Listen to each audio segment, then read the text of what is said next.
Good morning, Mr. Fergus. I'm just wondering, Prime Minister Carney has invited Modi to attend the G7. Do you have any thoughts on that? Well, in life, it's even though we have difficulties with various countries and various leaders, in diplomacy I've learned it's important still to undertake and having discussions. It doesn't mean that you by any way lower your national interests, but it's important to have discussions even with people we disagree. What message do you think it sends that he'll attend the summit? Well, I think Mr. Modi will certainly have to understand that the feeling in Canada is very much of one where we would want to see how he accounts for his behavior and his country's behavior in some of the extrajudicial killings that had gone on here, and see in what ways that he can account for that, so that we can go forward and build a relationship. Do you think Mr. Carney will bring it up and try and talk to him about the incidents with Mr. Nitcher? That's a question you'll have to ask Mr. Carney. Thank you, Mr. Fergus. Thank you. Appreciate it. Do you have any thoughts on Modi coming to the G7? No, not on that. But if you want to talk about the Gatineau Park bill that the Senator Galvez and I will table at the Senate next week, that is a topic for the capital, the region.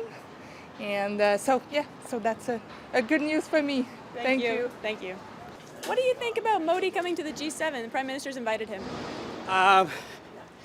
G7 is a very important summit.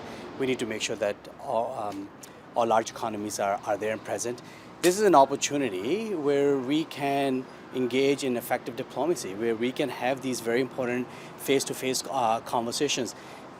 Canada and India both have a lot of work to do. This does not absolve the fact that India is accused of carrying extrajudicial killings here in Canada, but I think it's an opportunity for a new Prime Minister in Canada to work with Mr. Modi and find a path forward to ensure that not only our economies grow, but we also respect each other's sovereignty and don't engage in the kind of behaviors that India is accused of. And I believe President Trump wanted Mr. Modi at this summit. Do you see this as like a peace offering with the U.S.? Do you think this is about U.S.-Canada relations? As I said, I think these summits are extremely important to have those meaningful, thoughtful conversations. There's no better way of doing that but to actually sit across from the table. Canada has an opportunity as a country that is chairing the G7 at the moment to use these opportunities to advance the interests, both economic and political, for all Canadians. And the World Sick Organization called the invitation a betrayal. What's your response to that? Again, I think it's really important that we engage in meaningful conversations. This does not absolve India for what they've been accused of. I'm hopeful that the Prime Minister is going to use that opportunity to assert that point and ensure that this kind of thing does not ever happen again. Thank you, Mr. Naqvi.